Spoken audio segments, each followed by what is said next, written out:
네, 이어지는 시간 허반석의 작전 리포트 시간입니다. 증권가 리포트 분석해보는 시간이죠. IR 분석의 신 허반석 전문위원과 함께합니다. 안녕하세요. 네, 안녕하세요. 네, 반갑습니다. 유튜브 채팅 댓글에 추석 전 첫 번째 월요일이라고 또 써주셨는데 이번 주는 추석 전 한 주인 만큼 좀 특별히 더 대응을 좀 잘 해봐야 할 것 같습니다. 어떤 업종일지 바로 확인해 볼게요.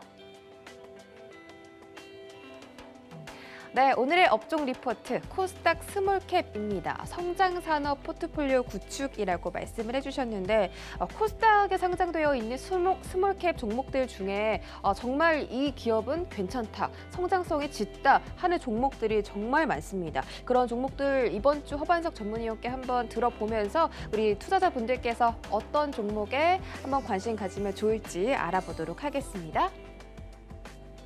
네, 이번 주는 코스닥 스몰캡 리포트를 살펴보고자 합니다. 성장 산업 포트폴리오 구축이라는 제목을 좀 말씀을 드리려고 하고요.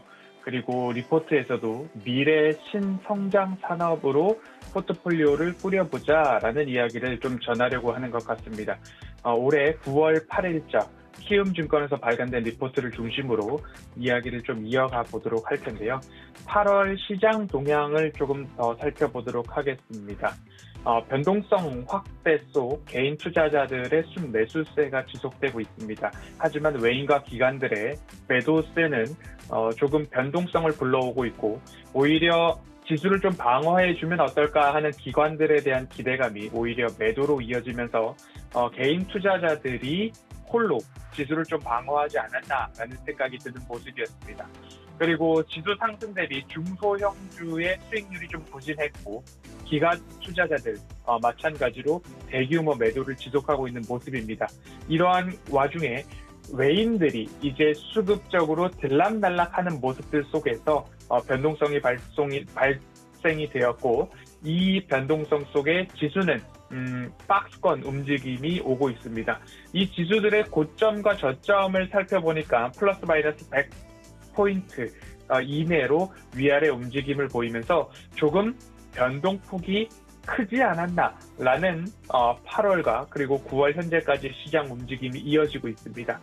코스닥 지수가 6월부터 3개월 연속 유가 시장 수익률을 크게 상회하고 있는 모습입니다. 코스닥 상승분의 약 82% 시총 상위 기업이 좀 차지를 하고 있었고요. 셀트리온 헬스케어가 8.3% 상승, 셀트리온 제약이 13.4% 상승, HLB가 44.9% 상승을 보이면서 이렇게 코스닥 상승분의 80% 이상을 시총 상위 기업들이 대부분 차지했다라고 보실 수 있고요. 상승 종목수 대비 하락 종목수가 그렇기 때문에 절대적으로 많았다라고 보시면 좋겠습니다.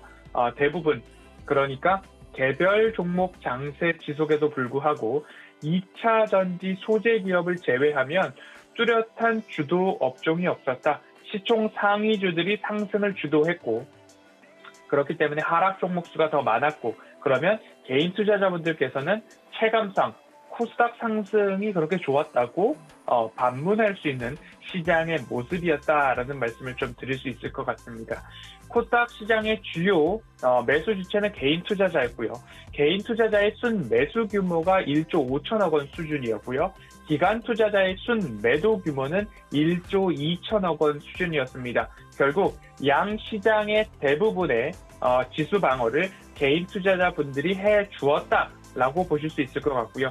신용잔고가 최대치를 좀 경신을 하고 있습니다. 신용잔고를 보면 코스피는 13조 4천억 원으로 전월 대비 1% 이상 성장을 하였고요. 늘어났고요. 코스닥도 11조 4천억 원으로 전월 대비 3% 가까운 상승을 보여주었습니다. 지수 급락 시 반대 매매에 여전히 주의가 필요하다라는 말씀을 드리고 싶습니다. 시간이 내 편이라는 그러한 말씀을 좀 드렸는데요. 시간이 내 편이고 반대 매매나 증거금을 충당해야 되는 위험성이 없다면 차라리 추석 이후 상승할 기업들에 대해서 차곡차곡 저가 매수를 이어갈 수 있을 텐데 시간이 내 편이 아니고 반대 매매에 쫓기고 증거금을 충당해야 되고 라는 담보 비율을 유지해야 되고 이런 이야기들이 들려오고 내 계좌에도 알람이 울린다면 시간이 내 편이 아니기 때문에 지수 하락 시 시간에 쫓기면 결국 손실을 확정해야 되는 리스크가 생기게 되죠. 그러한 리스크 관리를 해야 하는 시기가 9월 시장이 아닌가라는 말씀을 드리면서 특히 추석을 앞두고 있는 현금화에 대한 욕구가 커지는 이번 주 이러한 변동성 관리가 굉장히 절실하고 필요하다라는 말씀을 좀 드리고 싶습니다. 9월 증시 일정, 9월 주요 증시 일정에 대해서 9월을 시작하면서부터 누누이 강조를 드렸는데요. 고용지표 발표 등 지금까지 많은 이벤트들을 해소해 왔고요. 지난주에 한국은 선물옵션 동시만기일이 있었죠. 앞으로 보면 14일 미국 소비자 물가지수 발표가 있고요. 17일 미국 선물옵션 동시만기일이 있습니다. 이렇게 되면 한국 추석 연휴까지 이어져서 진입하게 되고요. 22일까지 연휴가 지나고 나면 22일, 23일 미국의 FOMC 회의까지 열리게 됩니다. 이러한 일정들 지금까지도 9월 매주마다 이벤트들이 많았습니다. 하지만 이번 주도 그렇고 다음 주도 그렇고 FOMC 회의까지 끊임없이 매주마다 굵직굵직한 이벤트들이 있는 9월 증시이기 때문에 개인 투자자들 매수 여력이 무한하지 않다. 매수 여력이 혹시 대출 또는 빚으로부터 온 자본력이라면 9월 증시는 굉장히 어려울 수 있다라는 말씀 드려오고 있습니다. 현금 비중을 9월 말까지 잘 분산해서 계획을 하셨으면 좋겠다라는 말씀 드리고요. 9월 시장의 조정을 통해서 저가 매수가 가능한 기업들이 있다면 9월 말까지는 저가 매수 포인트로 삼아볼 수 있다. 지금 현금화를 하는 부분들도 있겠지만 차라리 주유소 포트폴리오를 9월 초부터 미리미리 현금화를 했던 저의 스탠스를 조금 참고하고 계셨던 분들이라면 조금 더 많은 현금 비중을 차지를 하고 계실 수 있다라는 기조 아래 말씀을 드려본다면 9월 말까지는 저가 매수 포인트로 조금 현금 비중을 잘 분산해 놓으셔서 활용을 해보시면 어떨까라는 말씀을 드릴 수 있고요. 22일, 23일 FOMC 회의가 있기 때문에 그 변동성을 노리기 위해서라도 오히려 현금 비중을 9월 말까지 10% 정도는 가지고 가는 게 조금 더 안전한 투자가 아닐까라는 말씀을 좀 드리고 싶습니다. 그러면 어떤 섹터, 어떤 기업들의 저가 매수를 찾아야 될까? 위드 코로나 될 수 있고요. 2차 전지, 셀, 소재 부문 모두 다 말씀드릴 수 있겠습니다. 비메모리 반도체, 자율주행, 5G 장비 관련된 주, 디지털 헬스케어 이야기들을 리포트뿐만 아니라 저도 함께 말씀을 드릴 수 있고요. 실적이 또한 중요할 것 같습니다. 올해뿐만 아니라 내년, 후년도까지 매출액과 영업이익이 증가하는 기업들 꼭 보셨으면 좋겠고요. 허반석의 모멘텀 체크리스트 첫 번째죠. 차트상 저위험 구간 꼭 기억을 해보셨으면 좋겠습니다.